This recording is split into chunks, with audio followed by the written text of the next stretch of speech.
नमस्कार बंधुरा आज आमी आपनादेर मिष्टि कुमड़ोर भर्ता रान्ना करे देखाबो। जे रान्नाटा आपनारा अनेकेई करे खान, तबे आज आमी किभाबे करी सेटाई आमी आपनादेर साथे शेयार करब।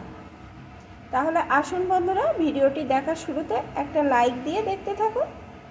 मिष्टि कुमड़ोर भर्तार जोन्नो एखाने आमी कयेक टुकरो मिष्टि कुमड़ो भालो करे धुए परिष्कार करे निये नियेछि। एखन এই কুমড়োগুলো আমি একটা কড়াইয়ে জল বসিয়ে দিয়েছি।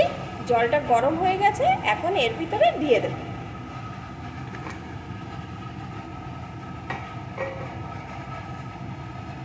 বেশ কিছুক্ষণ জাল করে নেব। আমি জলটা এমন ভাবে দিয়েছি যে জলটা আমি কিন্তু ফেলবো না। এই জলটা শুকিয়ে যাবে আর এই কুমড়োর টুকরোগুলো সিদ্ধ হয়ে যাবে।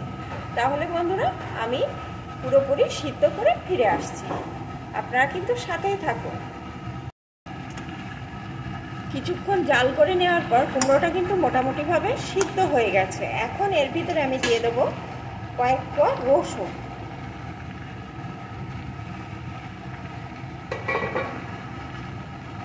এখন আরও কিছুক্ষণ জাল করে নেব এই জলটা যতক্ষণ না শুকিয়ে যায়। আর কিছুক্ষণ জাল করে নেওয়ার পর জলটা শুকিয়ে গেছে আর রসুন কুমড়োটা কিন্তু ভালো রকম সিদ্ধ হয়ে গেছে। এখন আমি একটা পাত্রে এটা নামিয়ে নেব।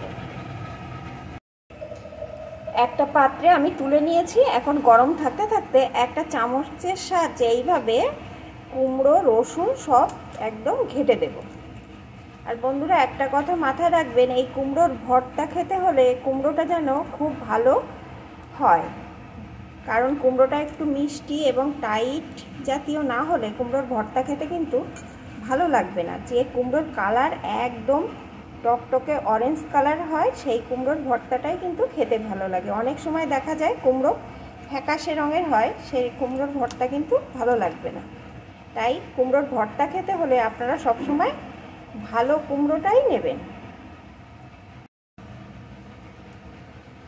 রসুন কুমড়ো আমার ভালো রকমভাবে মেখে নেওয়া হয়ে গেছে। এখন আমি একটা কড়াইয়ে পরিমাণ মতো সর্ষের তেল বসিয়ে দিয়েছি। তেলটা গরম হয়ে গেছে। আর বন্ধুরা যে কোনো ভর্তায় আপনারা কিন্তু সর্ষের তেলটাই দেবেন। ভর্তায় কিন্তু সর্ষের তেল দিলেই ভালো টেস্ট হয়। এখন এর ভিতরে দিয়ে দেব একটা শুকনো লঙ্কা। লঙ্কাটা একটু পোড়া পোড়া করে ভেজে নেব। লঙ্কাটা ভালো করে ভেজে নিয়েছি। এখন এর ভিতরে দিয়ে দেবো আমি একটা পেঁয়াজ কুচি।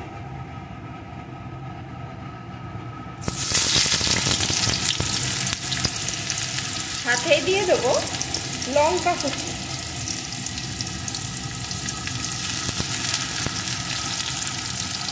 এগুলোকে একটু ভেজে নেব। আমি কিন্তু কুমড়োর পরিমাণ অনুযায়ী এই উপকরণগুলো ব্যবহার করছি।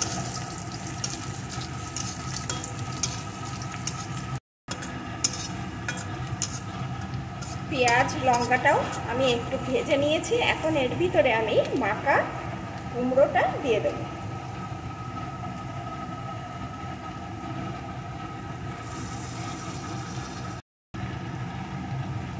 সাথে দিয়ে দেব স্বাদ মতো লবণ।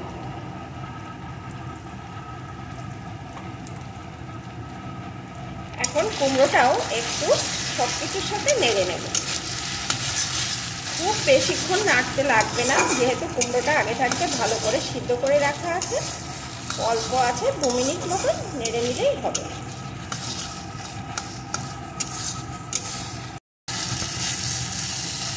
অল্প আছে আমি 2 মিনিট নেড়ে নিয়েছি। এখন কিন্তু এই কুমড়ো ভর্তা আমার পুরোপুরিভাবে রেডি।